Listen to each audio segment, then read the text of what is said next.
തുടർച്ചയായി തുമ്മൽ അല്ലെങ്കിൽ ചുമയ്ക്കുക, വെറുതെ ചിരിക്കുക, ഇതുപോലും അറിയാതെ മൂത്രം പോകാൻ കാരണമാവുന്നുണ്ട് പല സ്ത്രീകളിലും. ഇതിന്റെ കാരണങ്ങളും പ്രതിവിധികളുമാണ് ഇന്ന് ഈ വീഡിയോയിൽ. ഞാൻ doctor Shobhana Mohandas, gynaecologist, laparoscopic surgeon, Sun Medical Centre, Thrissur. പലപ്പോഴും ചെറുപ്പകാലത്ത് 30 വയസ്സ് മുതൽ തന്നെ പല പേഷ്യൻസിനും വെറുതെ നടക്കുമ്പോൾ ഒന്നും അറിയാതെ നമ്മളൊന്ന് ഉറക്കെ തുമ്മിയാൽ തന്നെ അടിവസ്ത്രങ്ങളൊക്കെ നനയുക, അത് എംബരാസിങ് ആവും. ആ സമയത്ത് നമ്മൾ ഡ്രസ്സ് കരുതിയിട്ടുണ്ടാവില്ല. ഓരോരുത്തരുടെ വീട്ടിൽ പോകുമ്പോൾ നമ്മളടുത്ത് ഡ്രസ്സ് ഉണ്ടാവില്ല.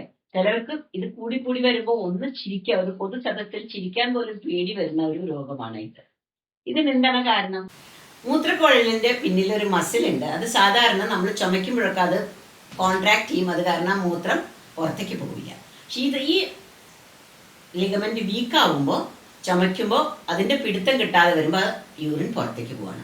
അപ്പോൾ ആ യൂറത്ര മൂത്രനാളത്തിനെ ഒന്ന് കയറ്റി വെക്കുന്ന എന്തെങ്കിലും പദ്ധതി ഉണ്ടെങ്കിൽ അതിന് ഈ രോഗത്തിനെ മാറ്റാൻ പറ്റും. എന്തൊക്കെയാണ് പ്രതിവിധികൾ? സാധാരണ ഈ രോഗം വരുമ്പോൾ സ്ത്രീകൾ എന്താ ചെയ്യുക? എങ്ങനെയെങ്കിലും ട്രാവൽ ചെയ്യുമ്പോൾ നമ്മൾ ചുമയുടെ മരുന്നൊക്കെ കറക്റ്റായിട്ട് കഴിക്കുക, വെള്ളം ധാരാളം കുടിക്കാതിരിക്കും, എന്നുവെച്ചാൽ വഴിയിലൊന്നും വരാതിരിക്കാനായിട്ട്. അതിനപ്പുറം എന്ത് ചെയ്യാൻ പറ്റും? ഈ മൂത്രനാളം ചോട്ടിലേക്ക് വീണിട്ടാണ് ഈ പ്രോബ്ലം വരുന്നത്. അപ്പൊ അതിനെ കയറ്റി വെക്കാനുള്ള ഏറ്റവും എളുപ്പമുള്ള സൂത്രപ്പണി വെജൈനൽ ടാംപോൺസ് അതിന്റെ ഉള്ളിൽ കയറ്റി വയ്ക്കുക എന്നുള്ളതാണ്.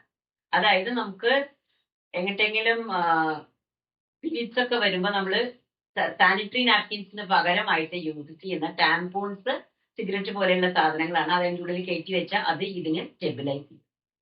വേറെ ഉള്ളത് എന്താ? മെൻസ്ട്രൽ കപ്പ് ഇപ്പൊ എല്ലാവരും യൂസ് ചെയ്യുന്ന ഒരു കാര്യമാണ്. അപ്പൊ ആ മെൻസ്ട്രൽ കപ്പ് കയറ്റി വെച്ചാലും ഇതിനൊരു സ്റ്റെബിലൈസേഷൻ കിട്ടും. അപ്പൊ മെൻസ്ട്രേഷന്റെ സമയത്ത് മാത്രമല്ലാണ്ട് നമ്മൾ ട്രാവൽ ചെയ്യുമ്പോഴും ഇത് യൂസ് ചെയ്ത് കഴിഞ്ഞാൽ അത് അവിടെ സ്റ്റഡി ആയിട്ട് നിൽക്കും. ഇതെല്ലാം വളരെ സ്റ്റാർട്ടിങ് സ്റ്റേജിലുള്ള ആൾക്കാർക്ക് ഒരു എളുപ്പ വഴികളാണ്. വെജൈനൽ ടാംപോണോ മെൻസ്ട്രൽ കപ്പോ സ്ഥിരം ഉപയോഗിച്ച് കഴിഞ്ഞാൽ അതിൽ ഇൻഫെക്ഷൻ വരാനുള്ള സാധ്യതയുണ്ട്. അത് ഒരു പ്രതിവിധിയല്ല. അത്യാവശ്യത്തിന് മാത്രമേ ഇതൊക്കെ ഉപയോഗിക്കാൻ പറ്റൂ.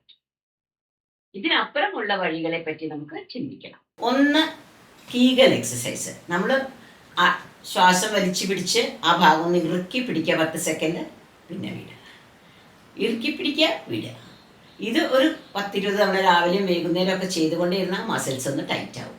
പക്ഷെ ഇത് എങ്ങനെയൊക്കെ പറഞ്ഞാലും പേഷ്യൻസ് കുറെ കഴിയുമ്പോൾ അത് വിട്ടുപോകും. അത് അത്രക്കും വർക്കൗട്ട് ആവാറില്ല. സീരിയസ് ആയിട്ട് എടുക്കാൻ ഭയങ്കര പാടാണ്. നമ്പർ 2, മരുന്നുകളുണ്ട്. പക്ഷെ മരുന്നുകൾ പലപ്പോഴും ഉറക്കം വരുത്തും, കോട്ടുവായ ഉണ്ടാക്കും. ചില പേഷ്യൻസിന് നല്ല യൂസ്ഫുൾ ആവാറുണ്ട്. ഡോക്ടറെ മാറി എന്ന് പറഞ്ഞ് വരണവരുണ്ടല്ല എന്ന് പറയാൻ പറ്റില്ല. പക്ഷെ ചിലർ ഡോക്ടർ ഒരു കാര്യം ഉണ്ടായില്ല എന്ന് പറയുന്നവരും ഉണ്ട്. ചിലപ്പോൾ വർക്കാവാറുണ്ട്, ചിലപ്പോൾ വർക്കാവാറില്ല. 3, ഈ മസിൽസിനെ ടൈറ്റ് ആക്കാനുള്ള ഹൈഫെം ചെയർ എന്ന് പറഞ്ഞ ഒരു കസേരയുണ്ട് ഇപ്പോൾ. അതായത് നമ്മൾ ഈ കീഗൽ എക്സസൈസ് ചെയ്യുമ്പോൾ കിട്ടുന്ന അതേ ഇഫക്റ്റ് ഒരു 11,000 തവണ ഈ ഹൈഫെം ചെയറിൽ ഇരുന്നാൽ കിട്ടും.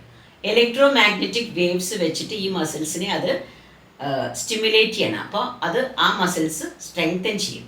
ഇതൊരു 80% ഒക്കെ മാറി കിട്ടാറുണ്ട്.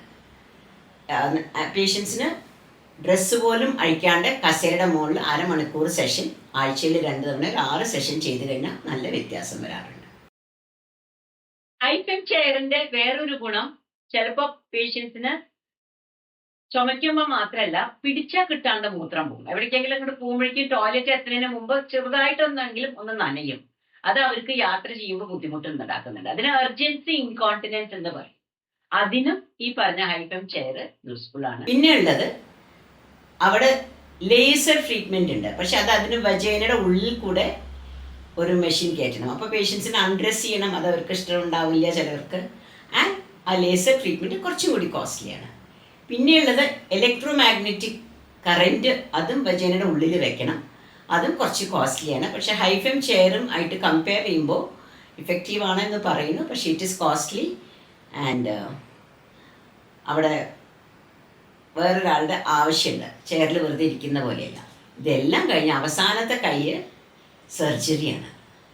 ബോധം കെടുത്തിയിട്ടാണ് ഞങ്ങൾ സാധാരണ ചെയ്യാറ്. ആ പേഷ്യൻറ്റിൻ്റെ മൂത്രനാളത്തിൻ്റെ ചോട്ടിലൊരു ടേപ്പ് ഇട്ട് വെക്കും. ആ ടേപ്പ് തൊടയുടെ സൈഡിൽ കൂടെ പുറത്തേക്ക് കൊണ്ടുവന്നിട്ട് ഇതിനെ ഇങ്ങോട്ട് വലിച്ചു വെക്കും. അത് ഒരു 90% സക്സസ് ആവാറുണ്ട്. വളരെ കുറച്ച് ചില പേഷ്യൻ്റ് ഒരു 10 കൊല്ലോ അല്ലെങ്കിൽ 2 കൊല്ലമൊക്കെ കഴിഞ്ഞിട്ട് വീണ്ടും വന്നു എന്ന് പറഞ്ഞ് വരുന്നവരും ഉണ്ട്. പക്ഷെ ഒരുവിധം എല്ലാവർക്കും അത് നല്ല ഇഫക്റ്റീവ് ആവാറുണ്ട്. ഇതെല്ലാമാണ് ഈ മൂത്രം പോകുന്ന രോഗത്തിനുള്ള പ്രതിവിധി. Thank you so much.